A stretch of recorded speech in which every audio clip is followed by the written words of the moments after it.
Erik MacPherson here, CEO and founder of TMC Digital Media. I want to talk today about the fact that whether you like it or not, you are your own media company. Whether you like it or not, your company is a media company. It's the day and age that we live in today. Social media, the computer, the internet. We can get our word out there so easily today.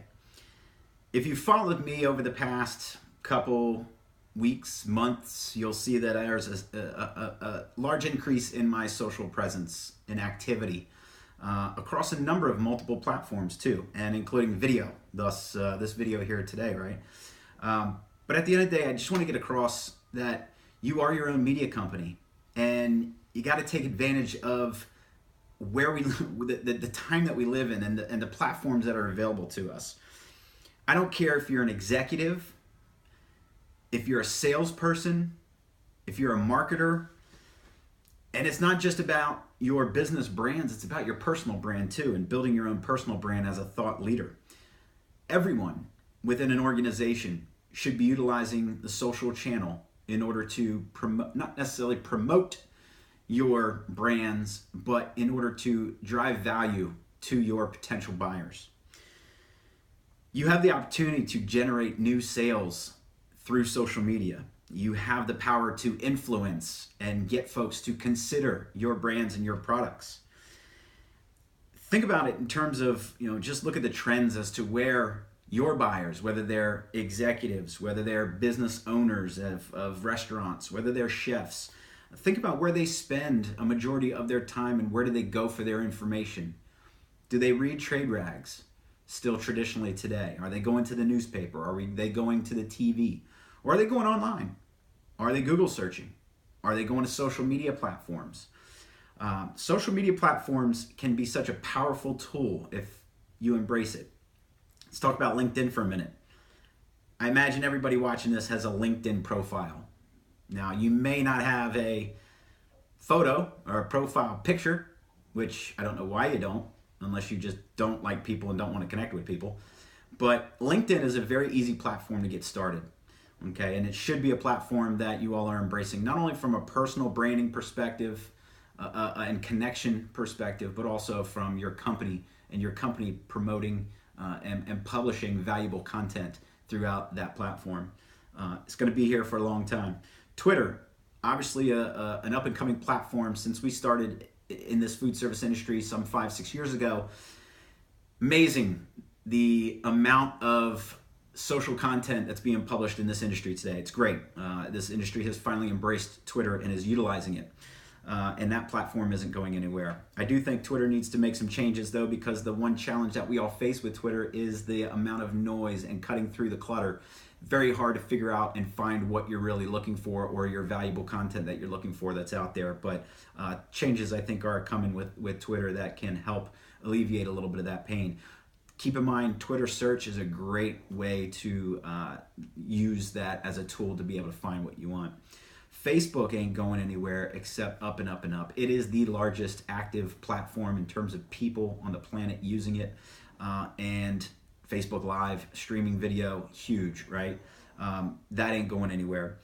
Instagram, what a huge platform Instagram has been over the past few years here. And especially for those of you that have certain products that come to mind that are a little bit sexy or beautiful, from a photography of food, which is so huge, and again, we're talking the food service space. So figure out how to turn your products into something that is visually stunning that people want to follow. You don't necessarily have to be promoting products and promoting your products all the time. Become a food ambassador or your local city ambassador, or what you do as a solution bring to the table. What you do bring to the table. Talk about other things outside of just your company. Look at Google Plus. I don't really think that's a platform that has taken off. It's still a ghost town there. I wouldn't necessarily worry about that, although I would publish blog content on there for SEO purposes. But what's next? Snapchat. Unfortunately, I have completely disregarded Snapchat for the past year or whatever it is, however long that's been out, a couple years now. And I finally realized that being a leader as a marketing agency leader, I need to invest time in learning Snapchat, whether I like it or not, because that is the next platform. That is the platform that the demographic will continue to get older and older as more folks look to embrace it, but ain't going anywhere. So definitely invest in learning a little bit about Snapchat.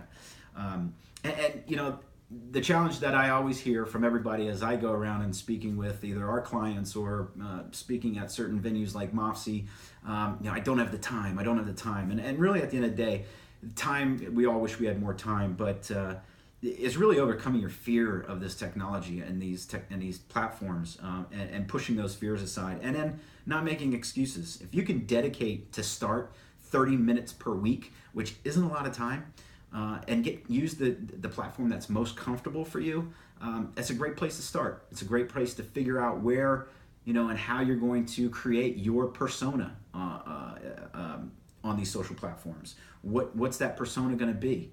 Are you witty, or are you going to educate based upon things that you know in the industry? And then work towards your way of 30 minutes per day. I mean, that's really what we all should be spending at least today. It's 30 minutes per day. Looking over social media, engaging with your buyers on social media. So again, what do you do there, right? First, you engage with your buyers and your followers and the folks that are following you. These are typically going to be your industry professionals. So follow them, engage with them, comment on their posts, on their social posts, comment on things that they're commenting on. And one of the biggest things to please take away from this, if you're listening, is don't sell. Do not sell on these platforms. Selling that's not what you do on social media. You got to provide value. Got to teach. That's really important. I use Bill Flannery of Boucher Hep as a great example. Follow him on LinkedIn. Bill, shout out to you, man. You are killing it on social media. You are basically the quintessential salesperson that's utilizing really the LinkedIn channel the way that it should be, and I commend you for that. And follow him, Bill Flannery, Flannery. If you get a bunch of connections at some point, Bill, you'll know why all of a sudden. But you are an industry leader, right? I mean, that's what you look at yourself as, and that's how you've been over the course of however many years you've been in this food service space. But just embrace this technology and lead by educating and promoting valuable content on these social platforms. It will come back to you in the form of leads. There is no doubt about it. We have seen that success with our clients, and hope this helps, and see you next time.